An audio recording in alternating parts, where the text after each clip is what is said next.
So what is up, guys? Nick here, helping you to master your technology, back again with the counterpoint to my last video. The iPhone 14 Pro, here is 10 ways that it's better than the Samsung Galaxy S23 Plus. First up is the more premium feel. Now, there's a psychological aspect to this because when you pick up the 14 Pro, the posh, the polish, the stainless steel edges, just the feel of it, it feels slightly, not by a ton, but slightly more premium than I would say the S23 Plus. The S23 Plus has an aluminum feel. That lighter feel feels a little bit cheaper. Like, pick up a fixed gear aluminum bike and then pick up a steel fixed gear bike. You'll feel the difference. It's got a little bit more weight, a little bit more substantiality to it, or if that's even a word, substantial. It feels more substantial. Apple logo on the back is clean in the middle. Samsung drops it down below and still puts IMEIs on there. I don't like that look, honestly. It's just a better feeling premium feel for the money. This feels more like a phone that would cost $799, $899, whereas this one feels like $1,000 in the hand. So it wins there. The next one is, while the display is not a better media experience in my opinion, like I said in my prior vid, it's a sharper panel. You can definitely see that 460 pixels per inch versus Samsung going with this 1080p 390 pixels per inch, something like that. It's just Samsung. $1,000 and you're cutting back on the 2K that we used to have on the Plus models. What the heck are you doing with this? I don't want to see a 1080p panel on my $1,000 phone. So thank you, Apple, for continuing to give us a more premium, resolution on our $1,000 phone, and it's pretty noticeable. I can definitely see the sharpness increase when I'm using the 14 Pro versus the Galaxy S23 Plus. So that's definitely noticeable. Also have a higher peak brightness. Of course, this must be triggered with auto brightness via the sensors and in sunlight. Whereas with the Samsung, you can kind of use that 1750 nits whenever you feel like. However, I will tell you that I don't really use that extra brightness on the S23 Plus because it drains the battery very fast. This is not sustaining it very long. It'll heat up and dims down a little bit, I found in my experience, but it still can hit a higher peak brightness outdoors. So for those little moments when the sun is just glaring on your phone, the iPhone might have a slight edge over the Samsung. It's just something that's a little bit better in direct sunlight. Now, the next one is iMessage. Now, I'm not going to open it up because I have personal messages in there, but iMessage is still one of the key and critical applications that keeps people on iPhone. And if you want a competing phone that has S23 Plus, but still retains iMessage, this is your option right here. It has that, which is pretty nice. Now, next one is Apple is technically the faster phone with the CPU. The Apple A16 on here, while a small update over Apple A15 Bionic chipset, this one technically is still faster than the S23 Plus. Now, the S23 Plus actually is playing catch up with its Qualcomm Snapdragon 8 Gen 2 to the iPhone, and a lot of people are going to get butthurt by that and say, well, no, it's much faster. They're both very fast. I'm not saying that the S23 Plus is slow. Like, you understand, I love both of these phones. I'm just telling you my reasons why the 14 Pro I feel like is a better phone, and that is that A series chip.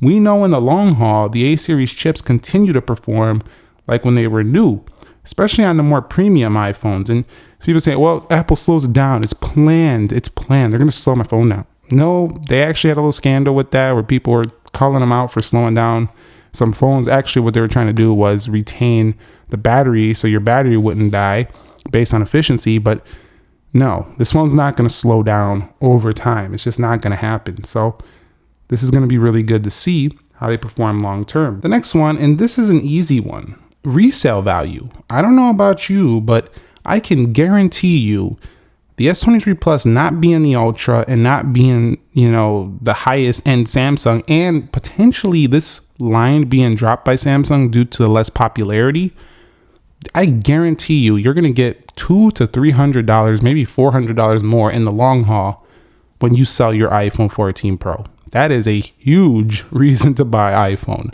because you want to go ahead and get your money back, don't you? Or do you not? Because I don't know about you, but I like when I buy something and then when I sell it, I get a good amount back because I'm like, well, I had my fun with it. I used it And here's some moolah coming back to me. Moolah is slang for money, by the way, if you didn't know. You know, young moolah. You know who said that if you know music. So let's go on to the next one. Resale value will easily, I think I just said that actually. Next one, more comfortable size with a premium spec. So what do I mean by this? Well, I told you that the Samsung is lighter, sleeker in my last video, and bigger, which is impressive. I do like that. But I gotta tell you that you're getting the more compact size that's easier to hold in terms of like just the 6.1 inch screen. Look how small that phone looks in my hand. And you don't have to go to the base level S23 like you will with Samsung. With this one, you're getting the sharp display, premium build, the best cameras Apple can offer, and at a 6.1 inch size. So to me, if you want a more compact size and you want high end, Apple has a better option here with the 14 Pro. Definitely. The next one is emergency SOS via satellite. So this is a feature I hope you never need, but if you do need it, Apple takes the win here because this thing can automatically call. It also has crash detection, another big deal. And while Samsung does have it doesn't have MagSafe, it has reverse wireless charging. Apple has MagSafe. Now MagSafe can seem like whatever, I don't even use that, but if you do buy like a MagSafe charger, it's super simple to plop it on. It just kind of magnetically attaches. And then if you want to like use this in a car, like an event clip, or if you want to use this, there's a lot of accessories where you can just kind of hold things, turn it around. Like there's a lot of cool MagSafe accessories, like little chargers that will hold up on a stand. Like it'll hold it up on a stand and just charge it. So MagSafe is a potential reason to buy the iPhone as well over the S23 Plus. If you want to accessorize your phone a little bit more, I think the market for accessories is still stronger on this 14 Pro than for the S23 Plus for sure. So that's a big reason as well. And the last one is, I would say, I think a little bit more easier to jump in software. I find myself playing around with the features a little more on the Samsung. And while, they're both easy, the average person who's in tech paying this price probably won't have too much issues on either. I still, even as a techie, find myself taking a little bit longer to get my Samsung set up than iPhone. There's not much to do on iPhone. With the Samsung, I can really tweak around all these quick panels up here. I can go ahead and tweak around my home screens, get my icons where I want to get them, change my home screen layouts, put on my rotate to landscape, go to the theme store, check my wallpapers. And yes, you can get creative and spend all day on the iPhone. There's a lot of applications and widgets, but at the same time, I find the iPhone a little bit more easy for the average person to just jump in and go. So that's about it. A little bit less complications, and that's about it here. There's not many, and a lot of people say, oh, I bet you this guy took forever to figure out how to get 10 reasons to beat the Samsung. Listen, bro, it actually took me like 5 minutes to figure out 10 reasons. And yes, there's 1,000 million, cajillion, bazillion reasons that the Samsung is better. And for iPhone users, they can probably find 1,000 cajillion, bajillion, bazillion, banillion.